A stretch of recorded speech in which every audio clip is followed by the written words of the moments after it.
tonight. It's okay. Good evening. Welcome to the 13th regular meeting of the Board of Directors of School Administrative District number 52 for the 23-24 board year.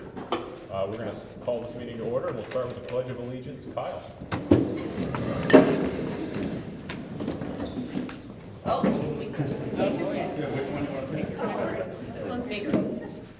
Pledge allegiance to the flag of the United States of America and to the republic for which it stands, one nation, under God, indivisible, with liberty and justice for all.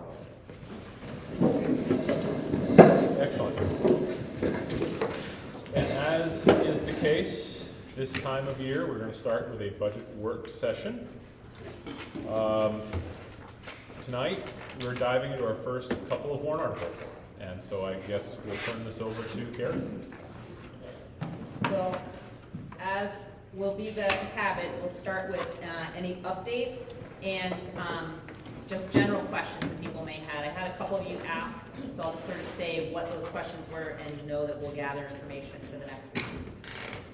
So, updates. You have in front of you some new papers. So there are 3 tabs worth in your budget book. The first couple pages are the revenue documents that have been updated.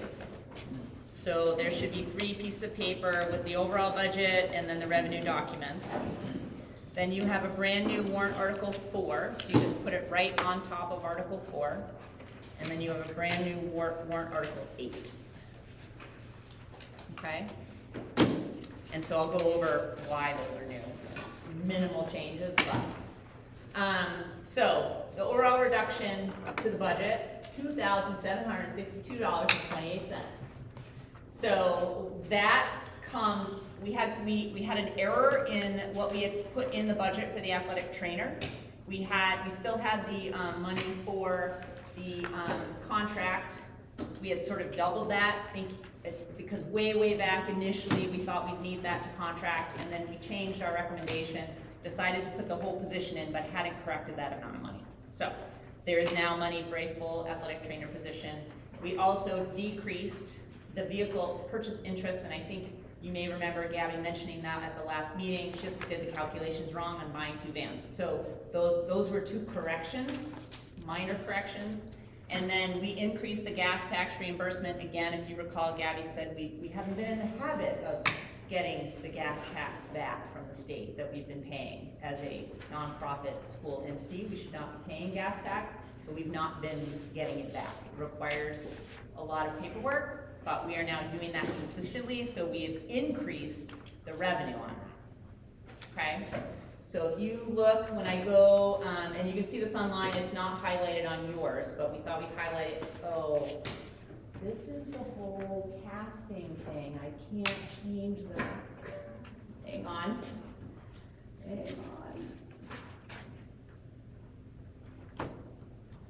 just want to show you, which one is this one? TV cart? Yes. All right, so, and again, it's small, but I just want to, you'll be able to see, just to get your eyes to it. So the gas tax refund is this second line up here under revenue. I think last time it was, what, 3,000? 2,000, now it's 5,000. And then between the changes in the overall budget, that came from the corrections in warrant article 8 and 4. So that's the change. I think it overall is like, instead of, was it 8.6, it's now 8.06, it's now 8.05 increase. Is that correct? Correct. So minor, but just wanted to point out where those things landed. We think we're going to have some other adjustments in warrant article 1 and maybe 2, but we decided to not do that. None of them are going to have a huge impact on the presentations that the principals do tonight, so we just sort of decided to leave it alone to have it not be confusing. And then the website has been updated. All the documents from the last meeting are there. There's a form for submitting questions. I haven't gotten any yet, but it's there. It was emailed out to all family members. It was posted on Facebook. And I also sent a summary with the revenue sheet to each town manager, so they could share with the selectmen what it looked like, what we thought the most it would be, so that they could use that planning as well. So, all three of them were really excited. And then, we did learn from Green, and I'm gonna let you explain it, because I don't really understand it. So Green used to calculate their budget on a calendar year. The way that we calculate our budget is fiscal year, which is July 1 through June 30th. Green did it January to December, so we would have to calculate based on half of one year and half of the other year. Carol reached out to Carrie and said, hey, we're now on a fiscal year as well. So that document has also been updated on the blue sheets just behind the revenue sheet to reflect now it's a much lower amount for Green, because last year was not a great budget year, but this year is better due to subsidy. So you'll see that reflect a significant change for Green. And those numbers are, of course, dictated by the towns. These are just possible changes in taxes based on the budget. So a couple of things, I heard questions about to look at what is actually in the local entitlement budget, which is the chunk of money we get for special education, that's grant funds. That's outside the budget, it doesn't impact. There are rules about what we can do with it, but I got a question about what's actually in there, so we'll have that ready for the 21st. And also what's in the Title I grant, that's the other super large chunk of money we get. Those are both, is local entitlement federal? It's federal filtered to the state. Yeah, so both Title I and local entitlement are the federal contribution that comes through the state to us, so that's why they're outside the budget. But of course, with all money that comes from the federal government, there's a lot of rules, so we can just make sure we provide as much detail as we need, okay? Kyle had asked about how many phones we have and what they're under, so I think we have 7 phones. We really only have 7 district cell phones, we don't have a lot. We've significantly decreased that over the last year and a half that I've been there, and it is all under one contract through Verizon. Yeah.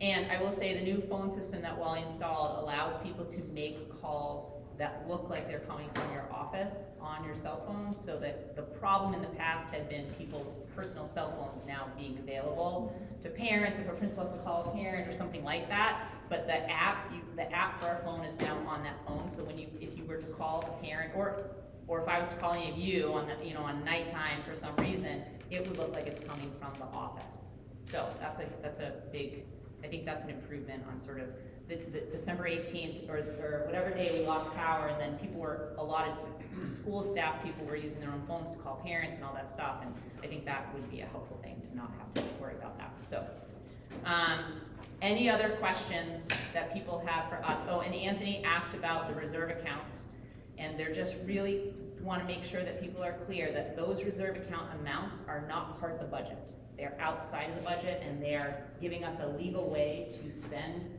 our reserve, the money that we have left over the course of multiple years, right? Every year the budget doesn't spend down to zero, there's money left over. It goes into the undesignated fund balance. So we need a legal way to access that money, because we can't spend it without voter authority. So the reserve accounts give us that legal authority to spend money out of the reserve account. Sorry, out of the undesignated fund balance. So none of that money is in this overall budget that we're talking about now. Yeah. Are those separate accounts, are there limits on how large they can get? No specific limit on how large they can get, but you do have to have a specific designation of what you intend to do with it. For instance, we are planning to build it up to offset large improvements district-wide. Yeah. So you have to say what it's for and when it can. And it has to be approved by the board. Well, the voters have to approve the board to expend it, Yeah. and we have to request from the board to expend it before it happens. Right. So we have to come to you with a plan. Okay, listen, we're going to replace the entire roof on the high school. It's going to cost $750,000. Do you approve that? Okay.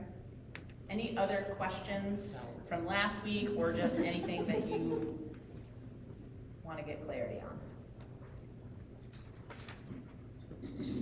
Beautiful. Okay, so we are just going to go in order for the warrant articles. If you, and I know Joe, you'll sort of manage this part, but schools, it will go from one school to a next in the middle of a page. So we're just gonna try and, when you see the next school listed, like, don't ask about anything below that, because it's gonna be the next principal. So just in terms of making sure they can answer whatever questions that you have.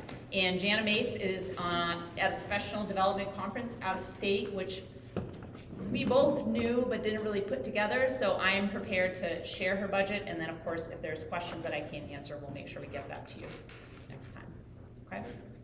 So I think we start with Turner Primary. Great. Yeah, thank you for the updates, Carrie. Yep.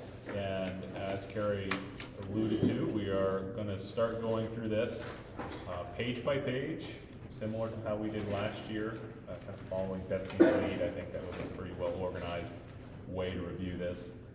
So warrant article 1, page 1, we are starting with Turner Primary.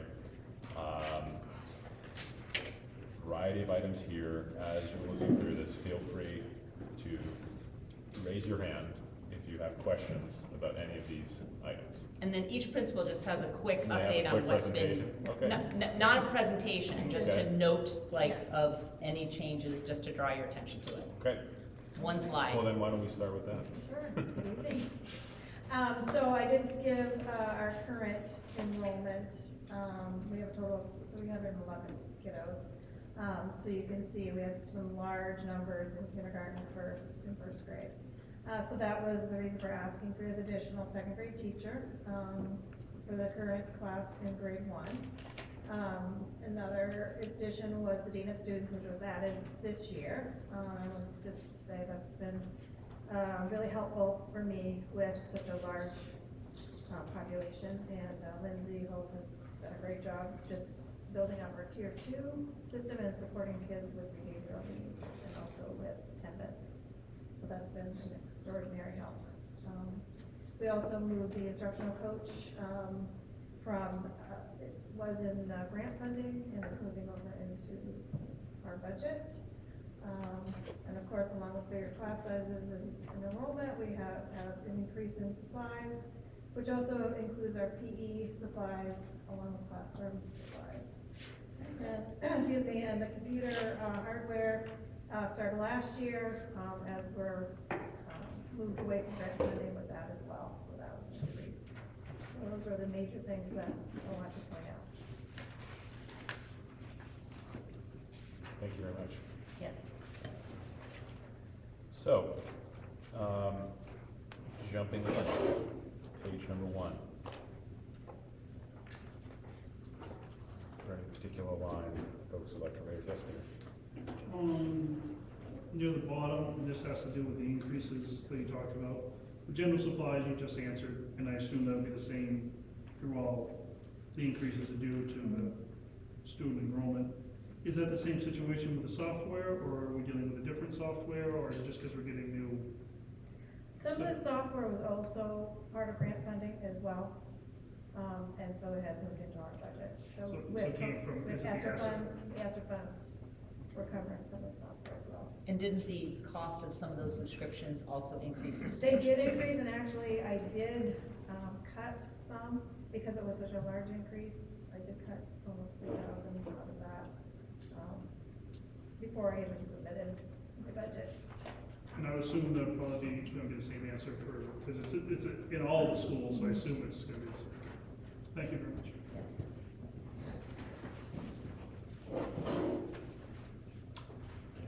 Anyone else? Like to raise their hand on the first page. Yes? Yes. Could you refresh my memory on the very last line? What is the computer hardware for the kindergarten? They're iPads. iPads. Yes.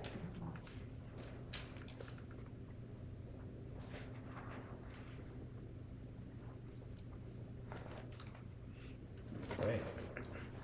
Moving on to the second page. Does anyone have anything they would like to ask about the second page?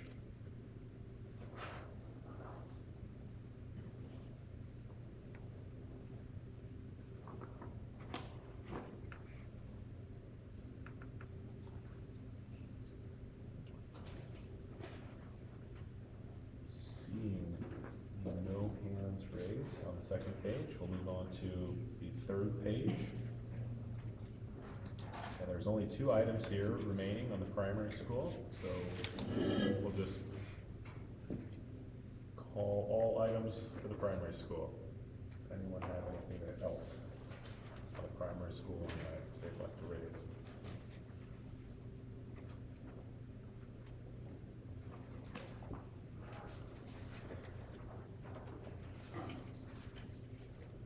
Seeing none, I think we shall move on to the elementary school. Thank you very much. You're welcome, thank you.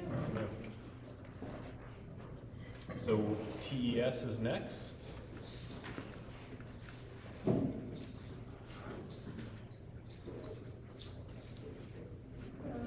are you? And there is also a kind of new proposal in the front here for the elementary school. Yes, so our new position would be the Dean of Students position to support with student interventions. So similarly to what Ken had said, just to make sure that we are providing all the supports we can for the students who need behavioral interventions and other supports. I can't hear you. Sorry, so it would be the additional position is the Dean of Students position to support with student behaviors and other student intervention needs that we have. And it would be the same position that is currently at the primary school, but we have the same position at the elementary school as well. And that position would be covered. Right now we have, with other elementary teacher positions that are within the district, that are going to be absorbed because of lower enrollment with some of the other schools. And then other changes of note would be that we have 3rd grade devices are being replaced. We have laptops right now, but getting some new laptops. And then the same as Kim had said with software subscriptions that are going from grants to the budget. Changes. Any specific questions on that before we get into the budget items?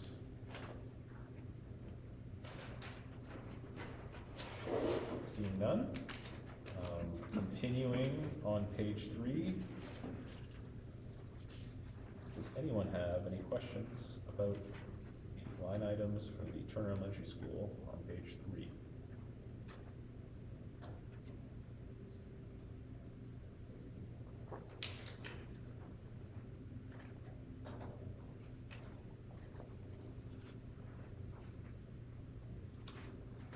Seeing none. Let's move on to page 4.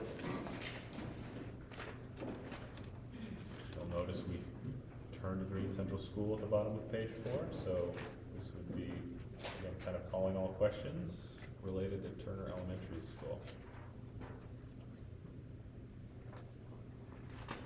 Did we have a change? I'm sorry. It's all right, I think it's your hand, go ahead. It was too close. Yeah. Did we have a change in our art teacher? Or our teacher, it looks like there's, this TES art teacher salaries and benefits, there's a change. I was curious if we increased, decreased. I got it.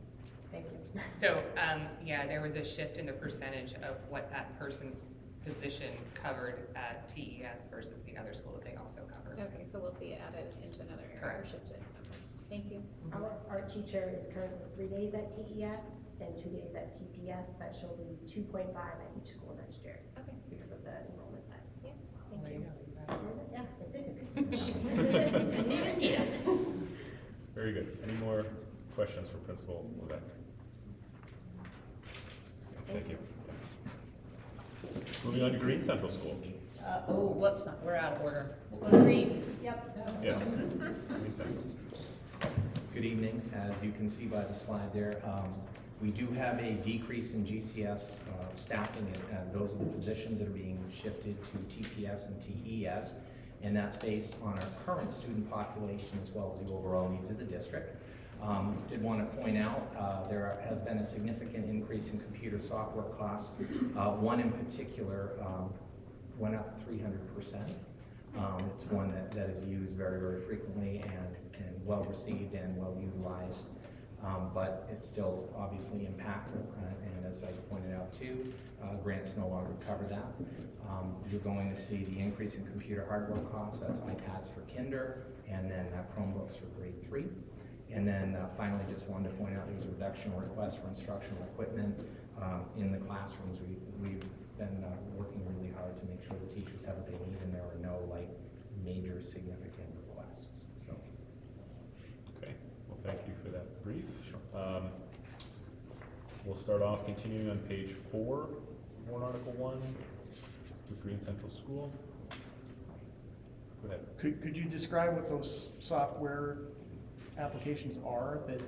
So for example, the access to Second Step, which is our Tier 1 social emotional intervention that allows our school counselor to do more of our Tier 2 work. Seesaw and IXL are a couple of the other ones that are used very, very nicely to differentiate classwork for individual students. What do kids do in IXL? So for example, they would, and you can access it to literacy, to math, and the deluxe also has science and social studies, so things are aligned with the learning results, and then they can also differentiate for particular skills that for each student. Gives them plenty to practice and demonstrate mastery. Definitely remember my son talking about his IXLs. They seem to love that one, yeah. So there's only a little bit on page 4, but page 5 is also Green Central School. Anything on end of page 4 or page 5?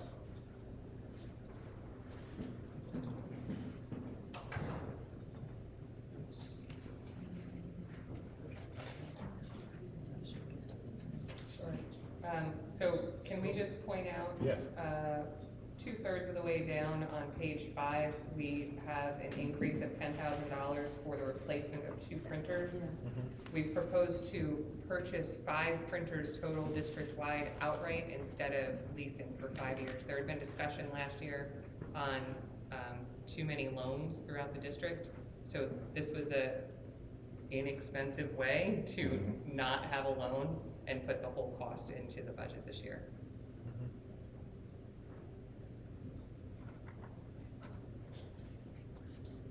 Sorry, go ahead. You want to start with you? Can you remind me, Gabby, when we talked about that, we talked about doing that in phases, so like district-wide, is that like a third of our printers, or? No, I think off the top of my head, and I have the numbers so I can look it up, but I think that we have roughly 28 copiers throughout the entire district between the central office and the 6 schools, and then also like there's one specifically in the transportation office. So the ones that we replaced last year, I believe, did I say 14 years old? Yeah, it was at Leeds, and who got new printers, copiers last year? Leeds and TES. And I think that 2 or 3 of them were 14 years old, and then some of them were 11 years old, and we're trying to get to the point where we don't have them that are that age. It costs a significant amount more per copy to keep copiers that long, because it's harder to get replacement parts, and they have to cover those expenses as well under our contracts. Thank you. Sure. Does that include a maintenance contract? Like Yes. you buy up front? Okay. Yeah. Well, the annual cost per copy includes, so that I meant $5,000 does not, I'm sorry. Oh, yeah, that was the No, I question. Yeah, apologize. okay, so there's still like a maintenance contract somehow. Right, so last year we bought 5 through Kyocera. It was significantly cheaper than what we budgeted for by maybe like $700 to $1,000 per copier.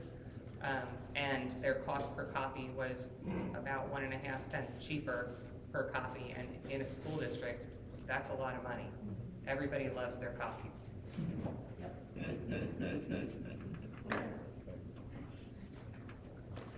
Thank you for that. Anyone else? Yes, Anthony. Is the hardware increase 10,426, is that also iPads? That's right there, that's iPads for Kinder and Chromebooks for grade 3 students. It's actually 40 Kinder devices of $420 each for $16,800. And then 45 grade 3 devices of $325 each for a total of $14,625.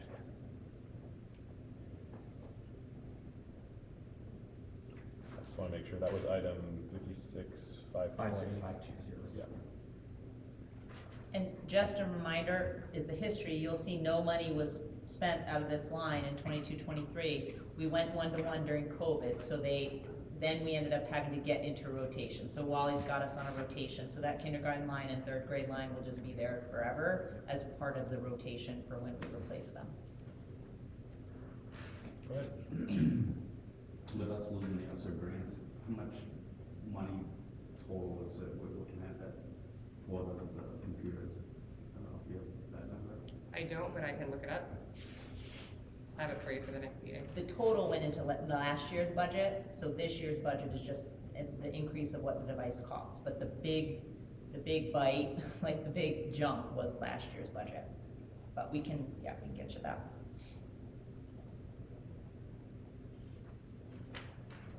Okay. Continuing on to page 6. And we might as well include the very last on page 7. So the last series of items here for Green Central School. Are there any questions about Green Central School?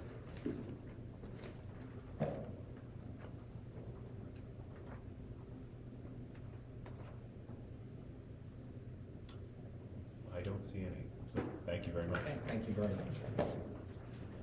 Moving on to Lead Central School.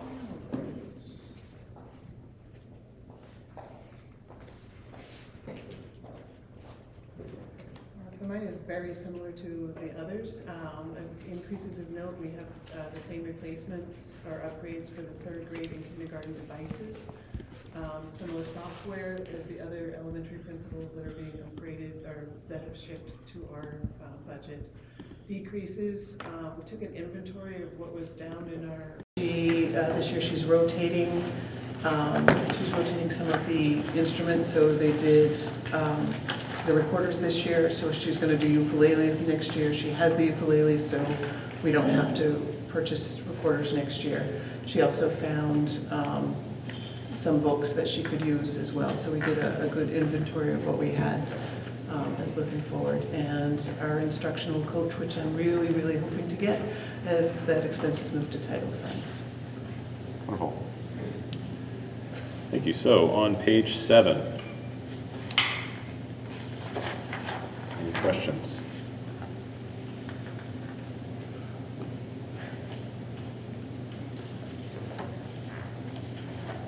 Go ahead. So, almost halfway down, there's a line, LCS regular instruction ed tech benefits, that is proposed at 0. That's a $15,000 difference. So that is associated with the LCS regular instruction ed tech salary that was moved to grant funds. So since the whole position was, the benefits also moved to grant. Thank you.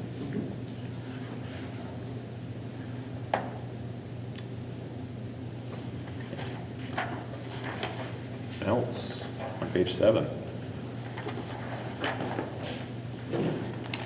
Moving on to page 8.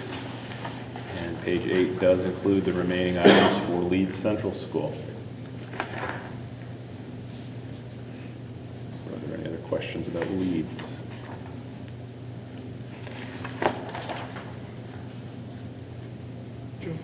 Yes. I might have overlooked it or unheard it when you mentioned it. Are we changing the music teacher's time there? I see here there's a decrease. Yeah, she has been spending 3 days at Leeds, and she'll be spending 2.5 at Leeds and going to TPS 2.5 days. Okay. Thank you. Anyone else on Leeds?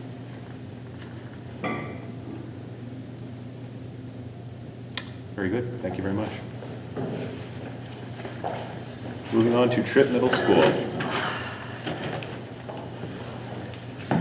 Okay, so Jan and I had conversations. So the increases of note, instructional supplies, they have their largest population they've had in a long time, so they've increased that.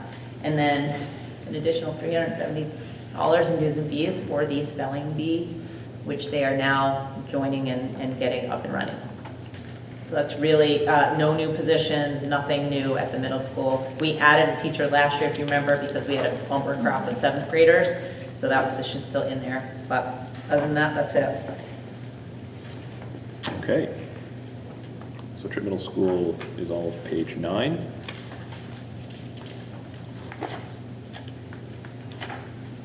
Anyone have any questions about page 9? Yep. I've seen this come up across a few places now, the substitute workers' comp increase. Do you want to speak to that at all, Gabby? So, if you notice, the actual expense in '23 was significantly higher than what was budgeted for in '24. I don't think that the appropriate workers' compensation rate was set up in our system. I've tried very hard to go through and correct the workers' compensation rate and also the modification factor associated with it. So I can't say that it's perfect, but it's better across the board to reflect what the district actually gets charged from our insurer. Thank you.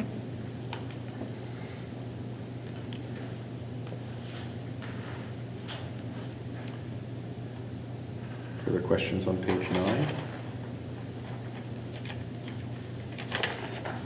Middle school. We'll move on to page 10. And page 10 will be all of the remaining items for the middle school. So are there any questions about the middle school's budget in warrant article 1?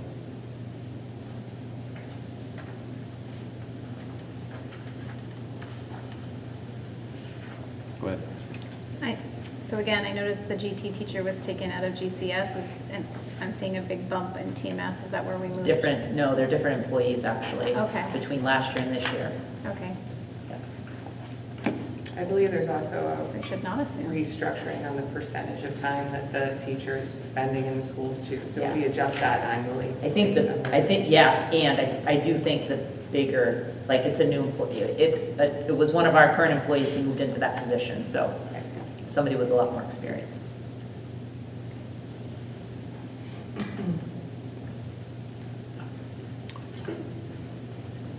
Anyone else?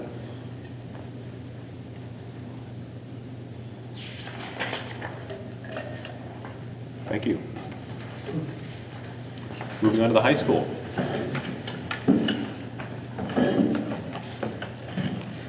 I've got 2 slides. I've got a lot of lines, so I've got 2 slides. Some of them are repeats from last week. We are maintaining current staffing levels, so you'll notice that. There is an increased amount on the stipends line that you'll see. That is a placeholder value, as there's a larger district-wide conversation going on around stipends, so that isn't on mine. There's increase in contracted services is the JMG contribution. The reduction in computer hardware is the 9th grade devices being purchased through MLTI funds. The translation services, that line is up to reflect actual expenditures.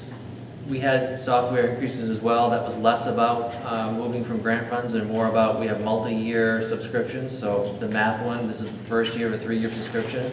I won't be back here with math for a couple of years. On the next slide, science and technology equipment repair, I mentioned this last week. This is for needed repairs to equipment, 3D printers, that sort of thing, as well as the annual microscope maintenance. The family computer science supplies, that's the food cost for food science.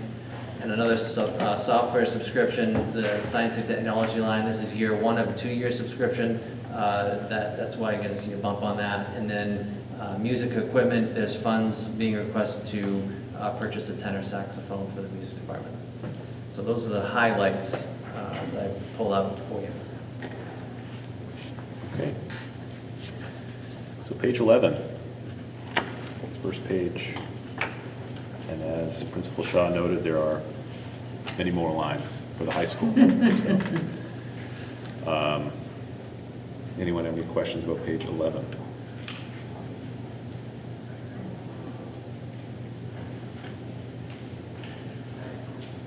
Seeing none. We'll move on to page 12.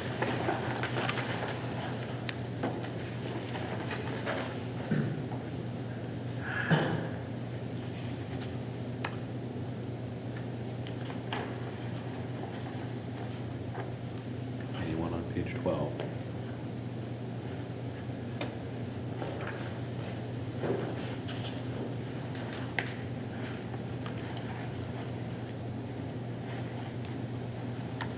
Seeing none, page 13.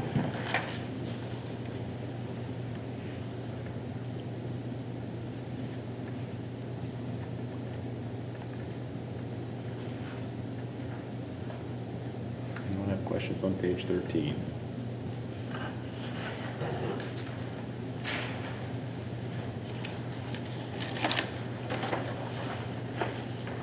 So page 14 contains the rest of the line items for the high school. Are there questions for Principal Shaw about any of the high school line items?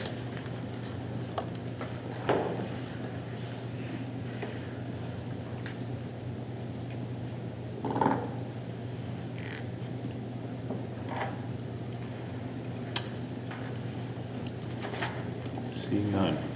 Thank you, Principal Shaw.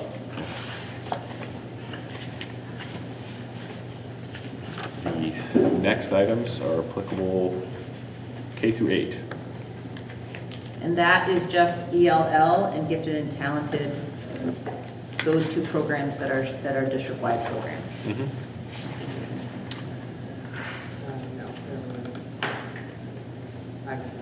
Are there any highlights to our gifted and talented programs? There's really no major change in the process, just some contractual obligations and actually some reduction. I see tuition reimbursement is down because that's shifted into one student staff support. Yeah. Yeah, so when we negotiated the teacher's contract last year, rather than budget this chunk of money based on what teachers said they thought they would take for classes, we found during that process that we were over budgeting. People were sort of saying like, oh yeah, I'm gonna take 8 classes, and then they take 1, but we've budgeted for 8. So we negotiated a cap to that. So that cap is now in place, so we're able to pull it out of this part of the budget and put it all into that one place. So it gets divided by K-8, it goes divided by elementary and high school because we have to report that to the And state. special education. And special ed. So there are 3 pots of money, but they're not spread out across all the sections so that it was not an efficient way to budget, and it didn't make any sense based on what we were actually spending and budgeting. I think it ended up being a $30,000 cut this year. I want to say it was almost $30,000 difference between what people were saying they wanted and what they were actually spending. So now there's a cap, and once we hit the cap, the courses are done. And I want to say the cap amount is in the actual contract. It's in the 90,000 range. I don't remember the exact number. Yeah. I mean, it looks like we're reducing this budget overall pretty significantly. Does anyone have any questions about the gifted and talented budget? And this will ultimately be the remaining line items in warrant Article 1. Oh, this is the gifted and talented portion is the last of warrant Article 1.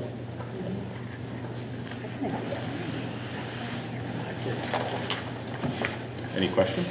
Go ahead, Andy. So I just want to be clear that the instruction GT is not changing. This is just more accurately reflecting the projected cost. Where people are, we did reduce the field trip stuff, but that was, Teresa, we just tried to nail down a little bit more specifically where they're going, how much it costs, that kind of thing. We just sort of had an amount there, and so I was like, well, let's dig into that and just see if that's real. And so it doesn't reflect less trips, it just reflects the actual cost.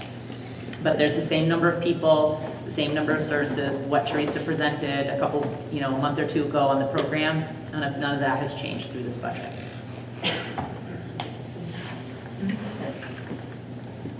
Okay. Yeah, so the cap for this year is $97,850. 95,000. Oh, No, for next year. In I'm this sorry. budget, for teacher tuition, times 7.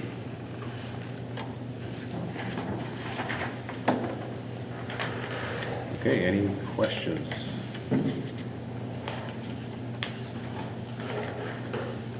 Maybe if something else has jumped in about warrant Article 1, since we've talked about any individual schools, we'll just open it up. Anything about warrant Article 1 before we move on to warrant Article 2?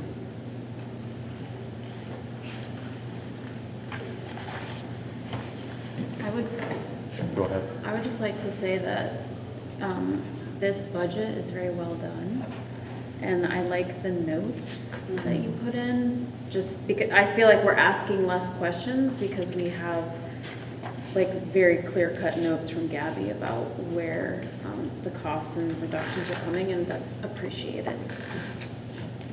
As well as organized commentary by principals that kind of spearheaded some of the questions I was going to have as well. So, thank you.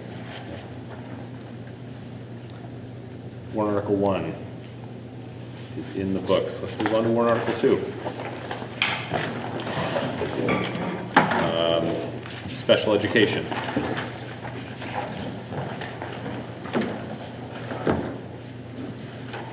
Right. So I also have 2 slides. And I'm going to be, yes, I also have 2 slides that I'm going to be brief. And I have an eaten, so I have nothing in front of me. So I am hungry. So increases for special education. So as Evan pointed out as well in his presentation, we have contractual obligations to be able to maintain what we have for our staffing levels with that increased number of students. We have tuition and main care seed costs have increased for our students. We have proposals for an Ed Tech 3 at our LCS functional support program, being student specific, students coming in to us from CDS. We have an Ed Tech at the LAHS and our transition support program, which is essentially our behavior program, again, student specific for the students that need that level of support. Another proposal of 2 Ed Tech 3s at the high school for our functional support program to be able to go out to the community to support our students in their community-based job training program.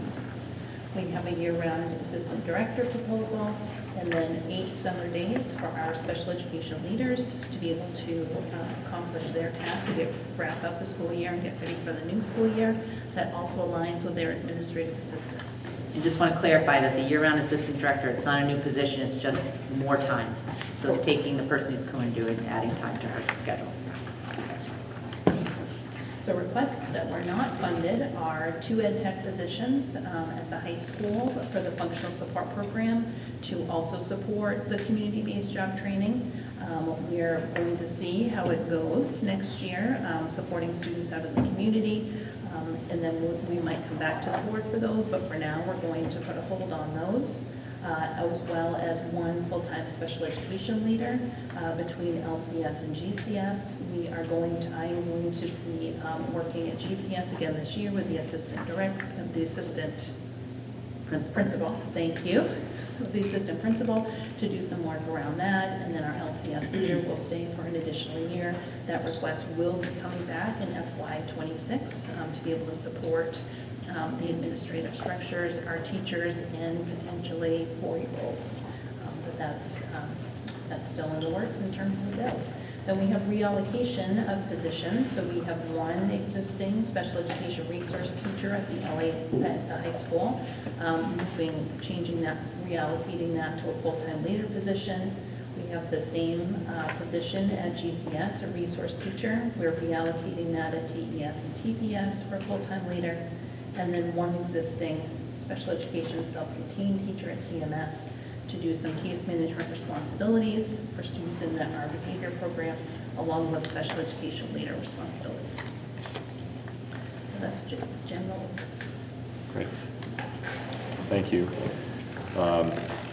And I just want to highlight, just before we get into the line items, you just mentioned it, but there are 4 new proposals here, like was mentioned, an assistant director of special education, which is a year-round contract, a full-time special education department leader, district-wide board-certified behavior analyst, as well as 4 Ed Tech 3s. Any questions about those pieces before we dive into the line items?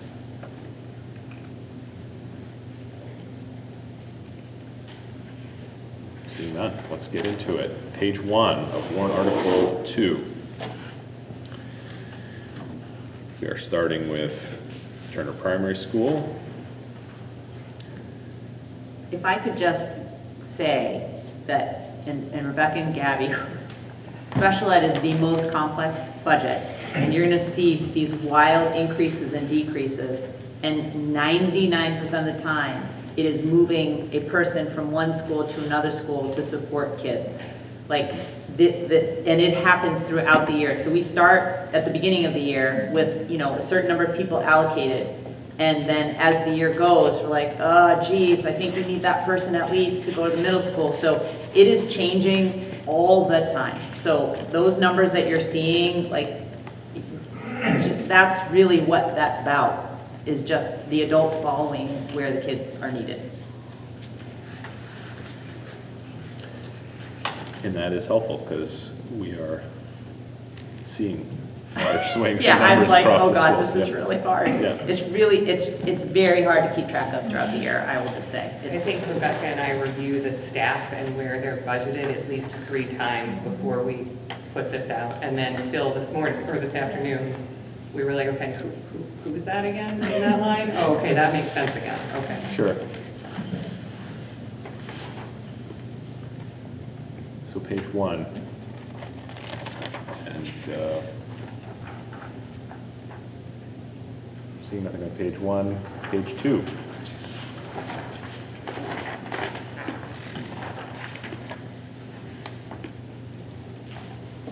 Yes. Can I ask a clarifying question? Please. So is this divided by school? I am just having, I'm sure I'm not the only one, I hope I'm not the only one. I'm having trouble, like, there's a lot of different lines where it says, like, regular instruction, then special services self-contained, then it will say Turner Primary School. Can you just help me understand that, Gabby? I can try. Okay. So all of special education is a part of, it's considered a regular instruction based on the segments, the coding segments and the general account numbers. So your first number is your fund, then you have your location, then you have whether it's a resource or a self-contained, and then that 4th segment is considered an instructional segment. So that's why it's saying regular instruction, you're seeing that. It's Okay. just labeling it that way. But each school has 2 sections. You have your in special education, you have your self-contained line, and then you have your resource line.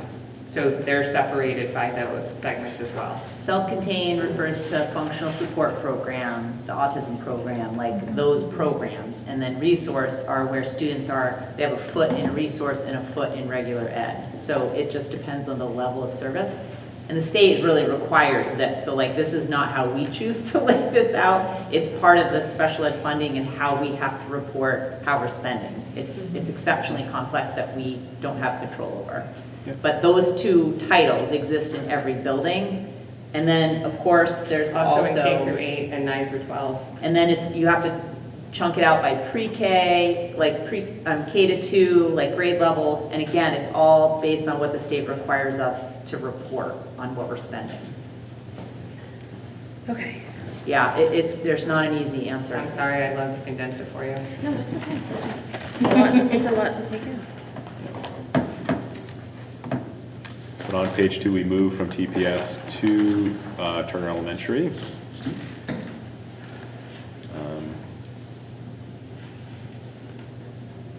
Which continues on to page 3.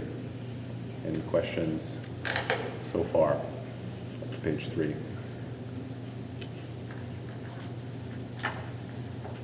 I think it's also that when we're in the buildings, it is 100% people. Like curriculum, professional development, all that stuff is coming out of local entitlement. So this is just people.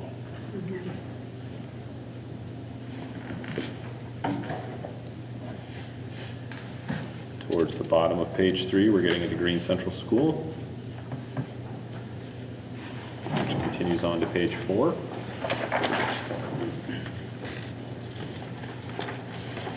Any questions on page 4?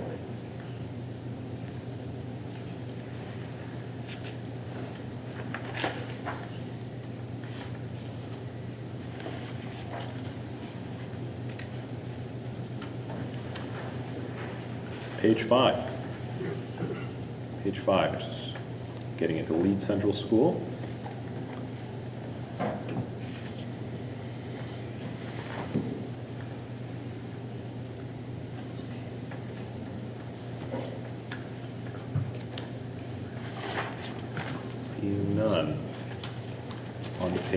6,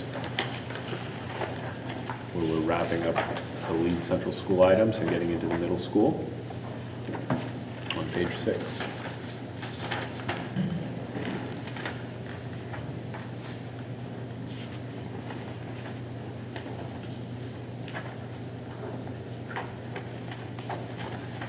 Continuing with the middle school on page 7.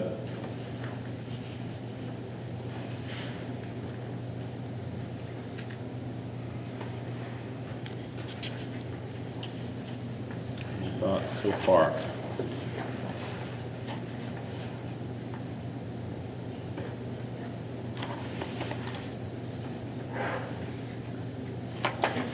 Page 8.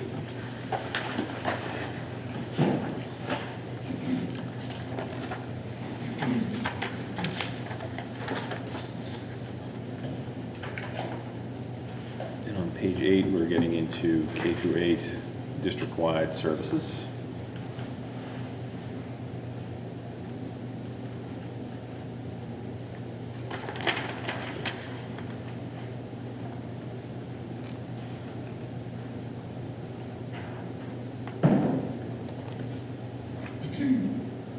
Moving on to page 9.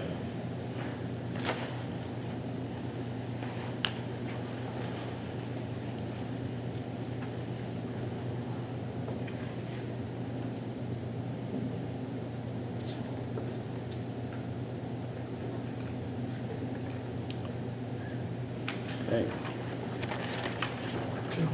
Yes, Anthony. So the last line of the first section on page 9, just before the bold-faced total 1,000 regular instruction, the dollar increase from 1,000 budgeted, it shows 750, but it shows a 300% increase.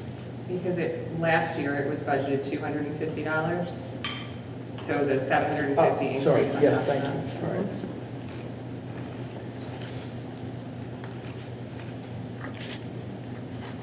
I should note too that in termination benefits, there were a number of years where those expenses weren't necessarily being paid in a timely manner, and we found those a few months ago, and we paid many years' worth up front.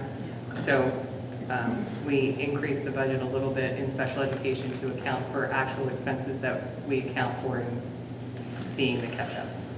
Yeah. Go ahead, Jessica. So our K through 8 out-of-district placement, I had expected to see that number potentially come down, Rebecca, because you had talked about having the Margaret Murphy program where we were able to bring some of our own kids in at a discounted rate, but it looks like instead it's gone up. Is that just because all of the other places have increased so drastically that we didn't see that offset that we were hoping for? So yes, so that's one reason that the special purpose private schools tuitions have gone up anywhere from 3% to. I think- Sorry. Oh, Can you speak sorry. up a little? Yes, thank you. The special purpose private schools tuition has increased for this coming school year, and actually right now, anywhere from 3% to almost 15 to 16% increase. And then this represents the number of students, but then they also represents the students in the Margaret Murphy program at a discounted rate. So it's a combination of more and less, but then also more students. Thank you.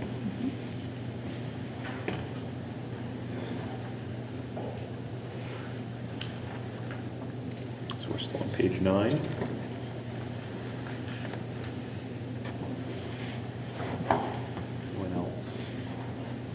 Go ahead, Kyle.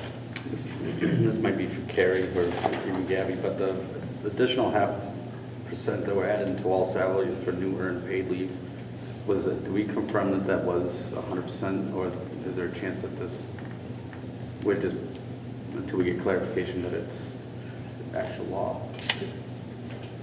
So there are a lot of conflicting bits of information that are coming out. All that we know is that beginning on January 1st, there will be 1% total that will need to be contributed to this fund. So we budgeted for 0.5% of all salaries, which is 1% of half a year, to ensure that we have what we need in the budget. With the conflicting information, it may be that a half a percent is going to be the employee-based, but we don't know.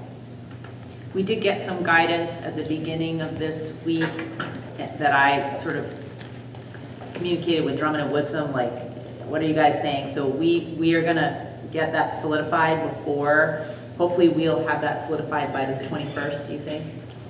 In terms of, there's just things about like whether or not you have to budget for a contract, like a teacher contract, for example, that's still in place versus one that we're negotiating. So the Department of Labor sent out some guidance at the end of last week that we're working on to see what changes we might be able to make here. Changes that would be in our favor, not, you know, not, we don't anticipate having to add anything, but it could be that we can reduce some of that. So It depends on our feedback from Drummond Woodsum. yeah, we just don't want to act too fast and like say, oh, look, woo, and then all of a sudden, we're just kidding, we got it wrong, right? I'm like, Tom, what are you telling all the districts? So we just want to sit on it and make sure that that's really what the guidance is before we make the adjustments. Okay, thanks. Go ahead. With the continuing on that, this is not, this is dealing with last year's law that came into play and so forth. Is there talk that they might be looking, because there was hope that school districts with their system in place would be looking at exemptions or out of this law? Is My there talk of- understanding is there is an option to run your own paid leave, and in my conversations with Drummond and Woodsum, they continue to say that option is still available, but there's no rules or guidance around it yet. So So they won't until, consider our negotiated contracts. I think it will all, yes, I think that will have to be part of all of that, as we sort that out and the rules are put in place. But everything I have heard indicates that that option does exist. How we do that and what the rules are, I have no idea. Thank you. That's page 9. Let's move on to page 10.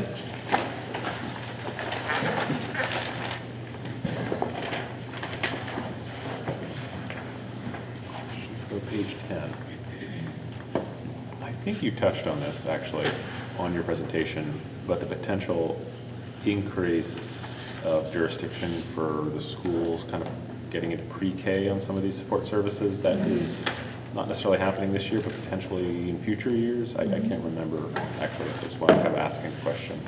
Yes, so it would be, no, it would, I don't think we will be looking to do this next year.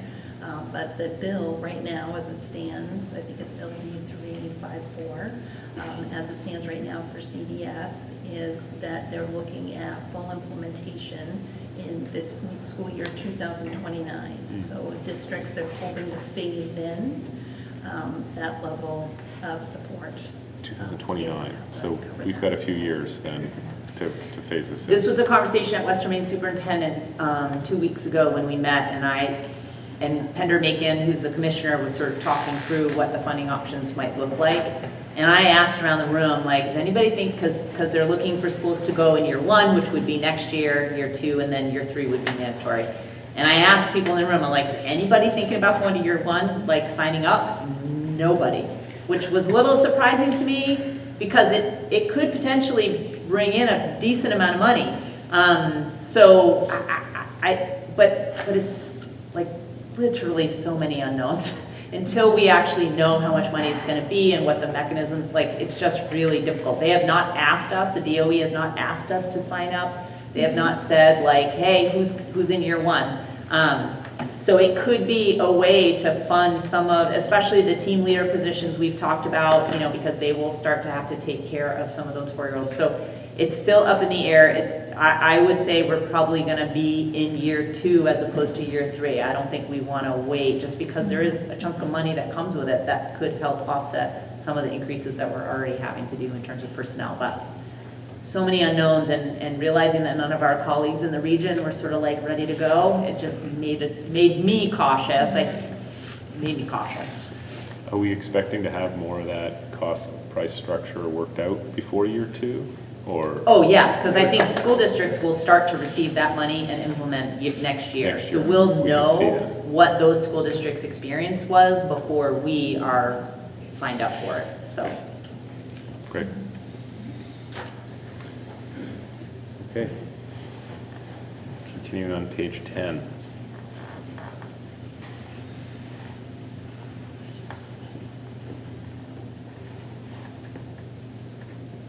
Seeing none. Page 11.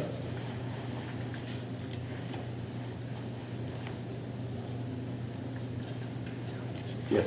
I just want to point out on page 11, you'll see that there were a number of expenses that are current adopted is showing a zero amount, and now the proposed budget is significantly higher.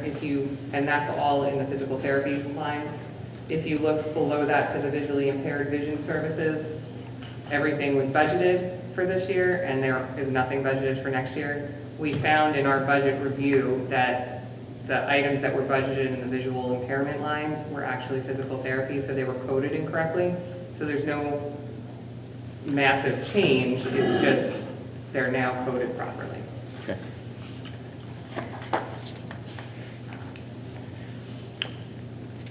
Which you're highlighting in your notes. So. Right, well, but you may not have read it. No, so. but I appreciate it. I appreciate it. I appreciate Everybody the highlight. learns differently, visual, Yes, audio. yes. Anyone else here before we move on to page 12? Page 12.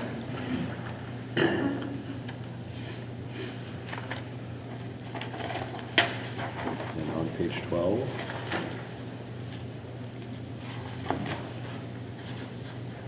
Anyone?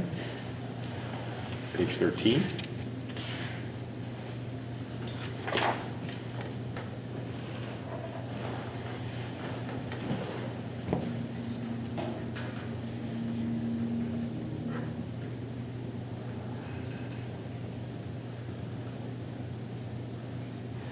Seeing none.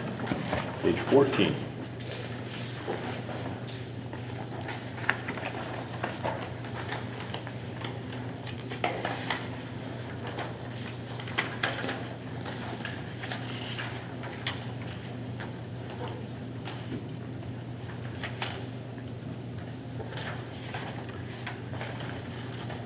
And page 15 being the last page. So are there any questions? A warrant article 2 budget, special education.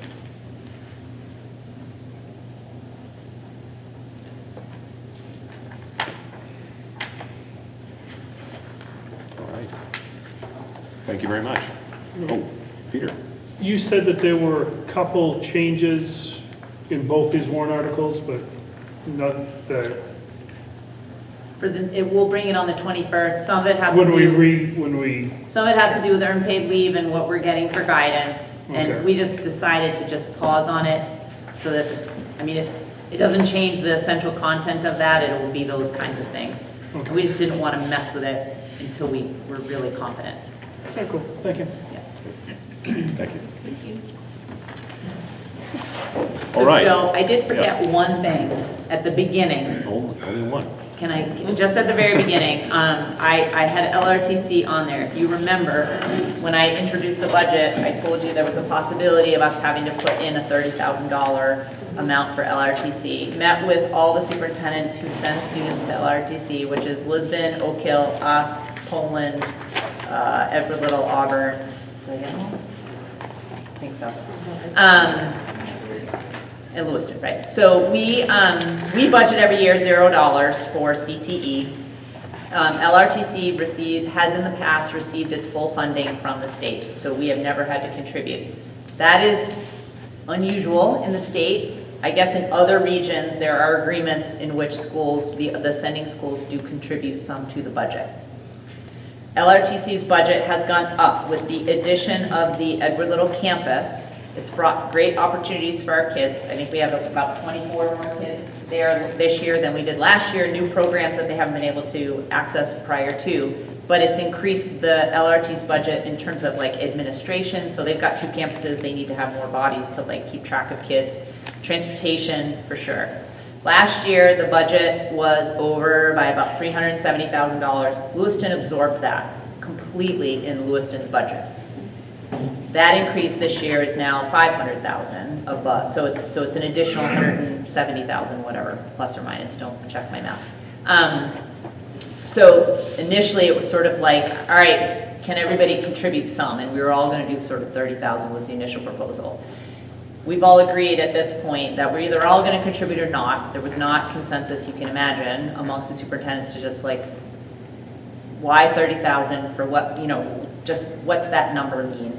So Jake Langlois, who's the superintendent of Lewiston, is sort of like, all right, I think if I can tell my board that we will work on an agreement for next year that will split some of these costs, he thinks they will agree to continue to pick up the rest of that. So what we all agreed to do was notify our boards that a new agreement is in the cards for LRTC. Right now that agreement is we get to send kids there and it doesn't cost us any money.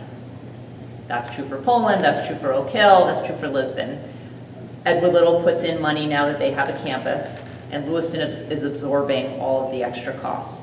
So we will be in the next months negotiating a new contract that we'll bring to you. You guys will approve, each board will need to approve that, which will then require us to have that warrant article with actual money in it. So I'm just letting you know that 30,000 is not going in the budget this year, but there will be an amount for next year. How we decide how that money's gonna be, you know, divided up, how much each of us are gonna have to do, whether it's gonna be based on student population or seats or whatever, that will be what we have to work on. There's a bunch of agreements throughout the state that sort of give us a template for how that could work, so we're gonna start from there. But there will be a request from LRTC from our district next year to help fund that program. So I'm just letting you know, it's probably gonna be more than $30,000 too, I'm just saying that. How are seats allocated amongst the schools? I'll let Evan, What's that? how are seats allocated? Seats allocated, like, so between Oak Hill to Levitt to Poland, the seats that get to go to LRTC, like the amount of students we send. So the formula was created long before I ever had anything to do with it. So how that originally came around, I have no idea. But each of the sending schools has X number of seats. Lewiston always has the biggest number.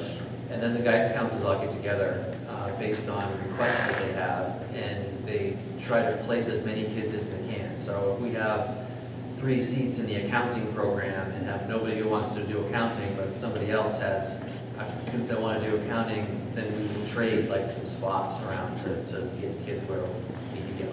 So I guess that's half my question. So we have like a fixed number that we try to use and can trade if we need Like to? some programs, electrical, I believe, and a couple of them, we have 1 seat. So those are highly coveted and very rarely traded. Yeah. There are some other ones that we have some flexibility. Welding's another one that's highly coveted, never traded. Yeah. Just having done this at my previous school. I will say that part of the conversation also with the superintendents was, since Lewiston obviously is gonna be picking up costs that they absorb just because it's a physical part of their building, right? So there's gonna be things that they are paying for that we can never pay for. However, if we are gonna start to contribute, I think the conversation will be, okay, well, can we take some of those seats from Lewiston? Like, if we're gonna start contributing, can we say that Lewiston really gets half the seats at LRTC? Is it time for some of those seats to come our way and Poland's way and Oak Hill's way in exchange for us starting to fund some of the program? So the hope would be that we're gonna spend more money. Well, we're gonna spend money. Right now we don't spend anything, but there will be some benefit to us in terms of more kids being able to access it. There'll be a lot of negotiating. I was gonna say, my own feeling, obviously, not the board's opinion, but like the way having just everyone pay the same amount and everyone having a different number of seats doesn't make a lot of sense. Which is why the request for 30,000 from everybody really didn't fly from the other school districts. Okay. So I forgot to mention that. I wanted to make sure that I provided that information to you. All right. So moving on with our agenda to item 213, which is our public comment period about the budget. I just want to remind folks, the same general rules apply on this public comment period as do our other public comment periods, but this one very specifically is about the budget. Okay, so are there any folks in the audience that have comments on the budget? Go ahead. I was wondering, is there a specific clear way to connect money spent per student for student learning to student achievement.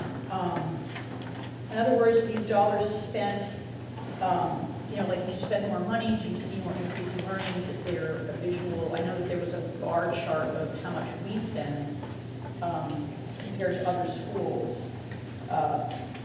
Or do assessments shift and change so much that we can't actually track learning with that?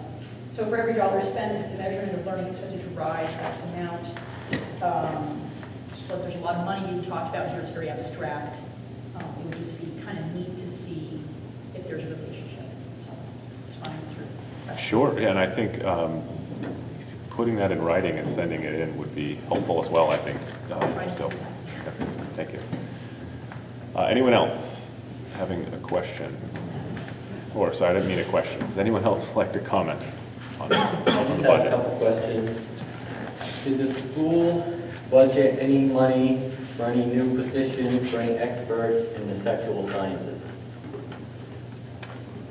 Again, the same basic rules apply to this public comment period as others, so Would it's the not answer a maybe dialogue. be written to me, or would I get it now? I'm not sure how this works. No, like I just suggested the prior person commenting, I think if you wanted to put questions in writing and submit them, we could look into it, certainly. Is there just not clear on that answer now? I mean, I assume this was for the budget, a little bit of talk time where it could be something. I highlighted just before we got into public comment that this is just like other public comments where this is not a dialogue or discussion, No. so feel free to continue So it's to. just me make a comment on something, and then maybe get an answer. I just want to know, and then, okay, so maybe somebody will get back to me with that answer? Like I said, if you want Or I have to answers write to it in. specific questions, I would suggest you put them in writing and send them in, yes. Then why are we even having this public comment time, if I might ask? I've written it down. Okay. Okay, and my next one would be, and you could write it down, is did we budget any money for any training for any staff to become experts in sexual sciences? So I appreciate you, and I can't wait to hear your answer. Thank you very much. Anyone else would like to comment on the budget?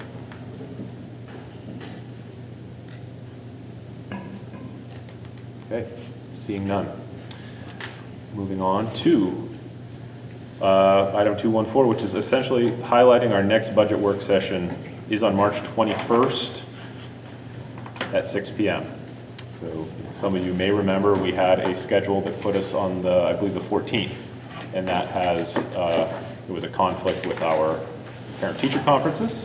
So that meeting was adjusted, or the schedule was adjusted, so our next budget work session is the 21st of March at 6 p.m. at the middle school. And that will conclude our budget work session. Thank you very much.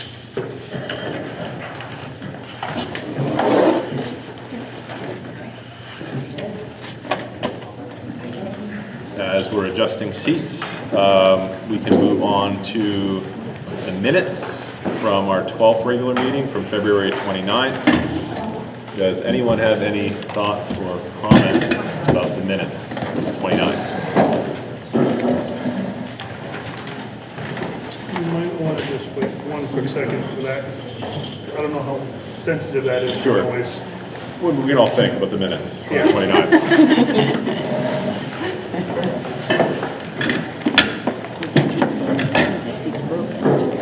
Honestly, I feel a little hurt though.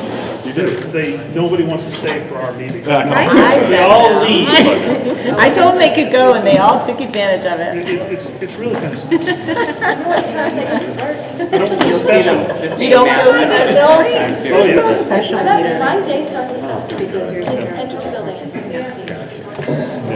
Yeah, like, 12 hours ago. 12 hours ago. So the minutes from the 29th, any thoughts, comments, feedback on the minutes? Seeing none. Oh, go ahead. I do, sorry. Yes. Does it need to be stated on 2.1.4, the location of every person who speaks, because we only have 2 locations listed? The location. So Like the 2.1. town they're from? Yeah. Oh, yeah. don't know if Christine mentioned it, so I just don't know if that's why it was. I think it was an oversight. There was definitely an oversight. Yeah. What town is Christine? Rookie minutes takers. That's exactly what happened. Yeah, I believe Christine, and I think it Leeds, is. yeah. Yeah, Thank you. So we and can- it's Christine, not Christina. Yep. So I'll highlight that. We got a new note taker, you know, we gotta give her some Gabby's time. a rookie on the Rookie minutes. note taker. From last meeting. No excuse. Her town was Yeah. left off. Okay. And also Christina is for Christine. Okay, okay. We'll get it fixed. So we're fixing everything. Yeah. Sharp eye with Bree there. Anyone else?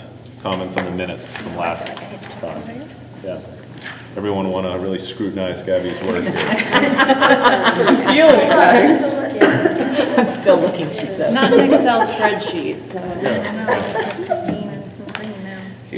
But there was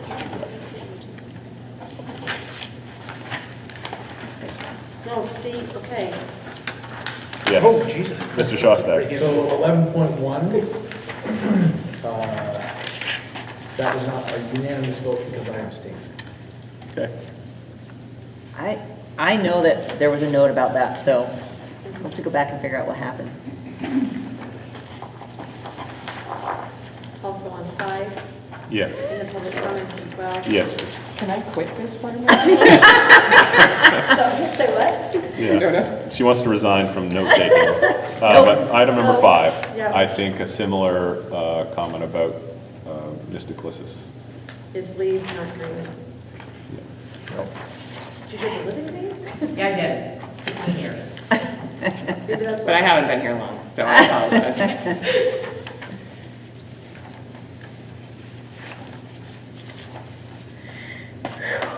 Anyone else? It's partly my fault, because I'm the backup, and I clearly did not offer full It's a support. busy time, we have a little. So- There was a lot, so. This is Do where we need a motion to I was just accept going to this say, amended? I was going to say we can't do a unanimous consent right now, so yeah, so we'll have to make a motion. Go ahead. I will Anthony. move to accept the minutes as amended. Is there a second to that? Kyle? Guys, clarify the changes, so 2.1.4, Christine Duplessis Leeds, gotta add Leeds and correct the spelling. Yeah. And then 5, again, changing the town from Green to Leeds for Christine. And then 11.1 is noting the abstention of Anthony.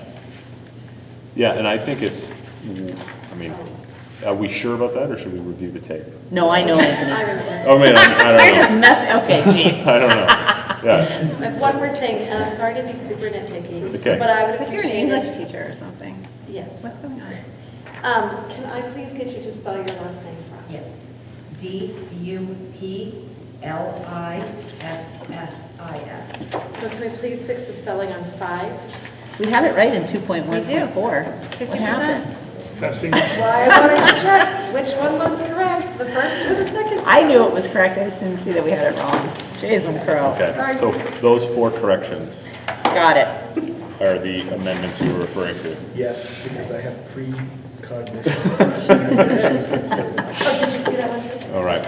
I'm not sure I'm catching all of them, but that's. I foresaw it. out of Okay. limits. Seconded by Kyle. All those in favor of the motion? So like I said, I would appreciate. That was unanimous. All right, you got the motion, because I didn't actually write that down, now that we're doing A this. motion was made by Anthony to accept the minutes as amended and seconded by Kyle. Correct. Yes. It was unanimous. Unanimous. Okay. Are we sure? I That, should have abstained just for that'll bring us to the report of the board chair, and I will keep it brief tonight and just move on to public comment. And again, I'll read the preamble, as I typically do. And that is to say that our board meetings are conducted for the purpose of carrying out the official business of our schools. It is important to note that meetings of the board are open to the public, however, they are not public forums. At each full meeting of the board, time is allocated to provide opportunities for citizens and employees to express opinions and concerns related to the matters under consideration by the board. These comments shall be within the guidelines set forth in policy BEDH, public participation in board meetings. Copies of the policy are available on the district's website. I just want to highlight the following. that the chair is responsible for recognizing all speakers. We ask that speakers identify themselves by sharing their names and town of residence. Each speaker will be limited to 3 minutes to express their views. Speakers should direct all comments to the board, specifically the board chair. This is an opportunity for the board to listen to the opinions of the public that relate to school and education matters. It is not intended to be a conversation or a debate of issues. We know that school-related issues can be emotional, but we ask that civility is maintained. We will not permit profanity, gossip, defamatory comments, shouting at one another, or comments that disparage or attack individuals or groups. The board is faced with many important issues, and so for the sake of efficiency, the board discourages duplication or repetition of comments. The board will not permit complaints or allegations against staff members. We certainly care about these concerns, but they are personnel matters, which the board is not permitted to hear in public. If there are complaints against staff, these will be handled appropriately through our complaint policy, KE. So to reiterate, this is just a highlight of key points. Please refer to policy BEDH for a complete description. With that, is there anyone wishing to speak? Please. Come on up.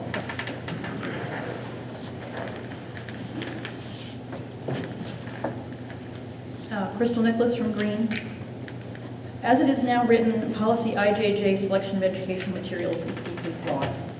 It allows for materials that ambiguously do and do not conform to selection criteria. It makes no provisions for meaningful consent of explicit material, nor provides any safeguards to protect vulnerable minors from dangerous content. It removes all semblance of parental rights regarding books and educational materials, whilst trumpeting a weak clause that you can control which books your child checks out. However, neither you nor your child have any control over what they can see or be exposed to without their or your consent. It tasks minor children with being guardians of inappropriate content to unknown effect. As is written now, policy IJJ would allow for truly obscene content, which to review would be prurient, that is titillating, and offensive, that is lewd and vulgar, and utterly devoid of merit. No child needs to be exposed to obscene content, and no adult should wish them to be. This policy ensures a continued lack of accountability during the challenge process. It fails to give the complainant any power during the process and stipulates that their asked for objections never be independently addressed. It extends that powerlessness by ensuring that the complainant is neither on nor is represented by the committee that reviews the book, yet it allows those who choose the material to be on that committee and those who oversee them to select the committee. This plan, the committee, is utterly unfair and smacks of behind-the-scenes structuring. Nor does this policy ensure appropriate oversight, as parents are left completely in the dark as to the concerning material. We need to at least limit sexualized content to be in line with other policies. If your child can't wear it on a shirt, can't find it on their school device, can't see it in school advertising, it doesn't belong in front of our children. To review, our current policy IJJ negligently allows vulnerable kids access to dangerous content to which they may not legally consent, mouths adherence to parental authority while removing parental oversight, violates informed consent, holds up a straw man protection meant to silence dissent, but fails to protect a child's innocence or culture. This policy also removes accountability, lacks fairness, and smacks of cronyism. We respectfully request you unanimously support Director Shostak's amendments to policy IJJ to adopt basic, common sense community standards. Thank you. Thank you. Anyone else wishing to speak?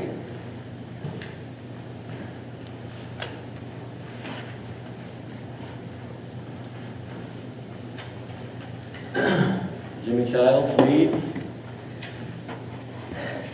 So my questions earlier in public comment for the budget, I mean, people say trust the experts. So I just want to know how many experts are in this school with a degree in the sexual science background. My understanding that the experts in this school are academic experts, and the policies state that they should have nothing to do with anything sexual. And honestly, I don't want any teacher or anybody, any adult, worried about my kid's sexuality, whether he's gay, straight, or other. It ain't nobody else's business, and they shouldn't even partake in any of that. It's actually disturbing and disgusting. There's adults, there's grown-up people that are in jail because they've disseminated this kind of material to minor children. Why our schools are allowed to do it, I don't know. I get it. You say, oh, you might be helping these people with their sexuality, but the policies state you can't even do that. you know, and why are you putting somebody that questions their sexuality over somebody else? You know, you all have a duty to care. Every teacher, my Crystal, the bus driver, you have a duty to care. How can you protect my kid from not picking up this book? He could be opted out and nobody knows who these kids are. They could still go in there and look at it, whether they're opted out and they've already seen it. The damage is done. You know, I understand that some of you don't really like me very much, or maybe like what I have to say, you know, but you don't know me. You don't know me at all. You just disagree with my viewpoints on situations, starting with masking, you know. So it's frustrating, you know, that I gotta come up here and explain to adults that sexually explicit material such as books and genderqueer, where people are sucking each other off, is bad for children. My kids pick up these books, and the fact that I've told you guys numerous times, you are gonna be negligent for that because you've been warned. The best thing about public comment is that we get to tell you and explain to you things. And just because you don't believe in our viewpoint, it ain't gonna stop the negligence when somebody does get hurt. When somebody does get hurt in the bathroom because a different gender thinks that they wanna go in there and invade somebody's privacy. All that stuff's wrong. Adults can do anything they wanna do. It's abusive for children to do that. These kids can't get tattoos, they can't get married to a certain age, they can't join the Navy, and actually you can't even get cigarettes until you're 21 now. So the fact that they could take these hormone pills or any of this stuff is all disgusting, okay? And you guys have a duty to care, so you need to err on the side of caution. So I can tell you right now that there's a lot of people in these towns that agree with these and want these amendments.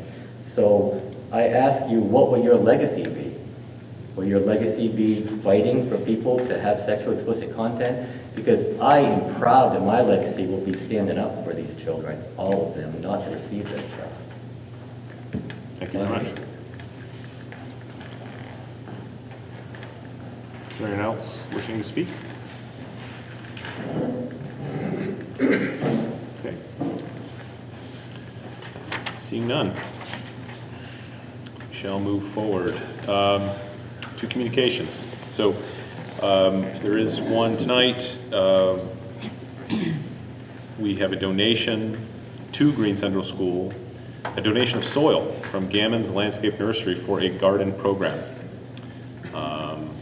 Thank you, Gammon's Landscape Nursery. Does anyone have, I don't have much more to, I don't know much about this, but. And Doug's gone. And Doug is gone. But. So they have a garden? Apparently. Yeah, no, I've seen it. Okay. It's beautiful. They do flowers and vegetables and bring some of the classes. I'm not sure which one specifically, but some of the classes go out and they work on it and they learn some gardening skills and upkeep and weeding and that sort of thing. So in order to certainly like get that going again for the spring, they need new fresh soil. So I'm going to assume that's why they're getting this donation From this Gammons. spring. Well, thank you, Gammons. Item 6.2, Superintendent. So I have one retirement to announce. Leo Castongue, bus driver. If you remember, he retired back in August, and then he just decided he didn't want to do that. He came back, which we were very grateful, but this time I think it's a real retirement, so it's effective March 15th. And then we have one new hire, Julia Parker, Tripp Middle School Ed Tech 2, and she's somebody who's been subbing for us and working on getting her certification and earned it and transitioned into the position. So it's a real success story of sort of bringing somebody in and encouraging them and helping them get their certification. So super excited about that. And she works in the FSP program at Tripp. Okay. Yes, Peter.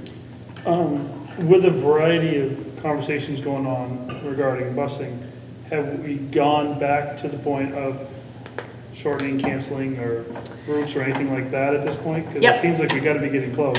Yep, so a route got canceled today, last minute, not planned. And yes, we are at that point. I did update parents when I sent out a newsletter at the beginning of March. I'll probably provide another one. We have a driver who's left for the month, who's coming back, has told us they're returning in April. Leo obviously leaving at the middle of March. I think one positive is by filling the second transportation specialist position, which I announced at the last meeting, and that's Cheyenne Poole. Jeez, it shouldn't be that complicated. She's got some real skills. So the issue that came up today about a driver potentially not returning, she and Jim, I went in there during the at the end of Unified game, and they were already working on rerouting some of that. So there will be some movement of kids on buses and changing. I don't know if we'll get to the same point we were in the fall, where it was like overcrowded and a lot, but we are trying to do that. And there may be some minibus runs to sort of when we can't fully move kids onto different buses. But yeah, I mean, it is incredibly tight. And I believe in the PTB meeting last week, we talked about having, if we had 2 people out, we had to cancel a run.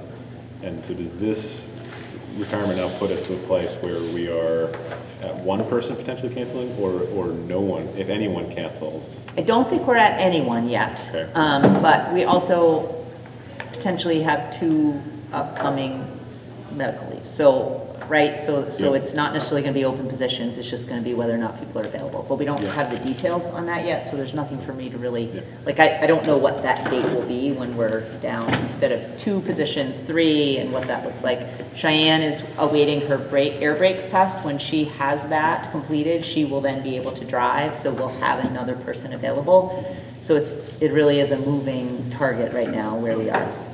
But we're on the razor edge. It is not where we want to be, and it's not where we've been since October. Since October, we've been really, really stable. So. All right. Before we move on to reports, is there any other questions over here? No? She answered mine. Okay, very good. So none of our subcommittees met today, but we'll still shuffle through. Are you sure? I just want to make sure. I don't know. I want you to know that I read through that list 3 times, and I questioned it again before I left. Finance Committee, Crystal. Yeah, we meet on March 21st at 5 o'clock. Okay. PTB, Mr. Rickman. We did not meet, I believe. True. And we meet on the week after that, I believe, the 28th at 5 o'clock. All right. That is correct, Peter. There we go. Jamie, curriculum and policy. Yeah, we did not meet this week, and our next meeting is scheduled for March 21st at 5 p.m., and there are no policies on the consent agenda. ESP support staff negotiations, Jessica. We did meet. Oh. Yes. See? Very sorry. That's okay. It was a very productive meeting. We had something like 44 issues between ESP and school board, and we have TA, which is the tentative agreement on all of them, minus our salary piece, which we're very, very close on. So Gabby is doing some final numbers, and hopefully we will have fantastic news to report out shortly. So, very good report. We do not have a student representative this evening, nor do we have an assistant superintendent. Correct. But we do have a superintendent. I do not have a report. I'm just going to Do you want to just quickly touch on the job description, the consent? Yes, sorry, thank you, that is. So we have 3 job descriptions. The assistant special ed director, that is updating in anticipation of her taking on more responsibility with more time. The bar coordinator, that's a new stipended position, but it actually will replace budgetary-wise. There is a PBIS leader position at the middle school, and the amount of money will switch from PBIS to bar. So financially, it's a wash. It's just a different job title and different work. And that's based on that implementation they're doing there. And then the assistant principal at Tripp is just a revised update. It hadn't been done in a long time. So we're just trying to work through those ones that hadn't been done in a while. So, our consent agenda tonight, again, these items are acted upon collectively. Item 9.1, review and adoption of superintendent recommended job descriptions, as was just described. 9.1, assistant special education director. 9.1.2, building assets, reducing risks, our coordinator. 9.13, the assistant principal at Tripp Middle School. Is there a motion for that? So moved. Ooh, Tammy, will second with Crystal. A little aggressive on this. All those in favor of consent agenda? Is an abstention or a unanimous? No. Okay, so that is a, okay, so all those in favor again, let's raise our hands. Okay, those opposed? One opposition, Mr. Shostak. I believe, I'm just trying to go through this in my head. Did we move too quickly? Was there something you wanted to pull out of this for further discussion? Yeah, but you guys beat me to it, so. Okay, all right.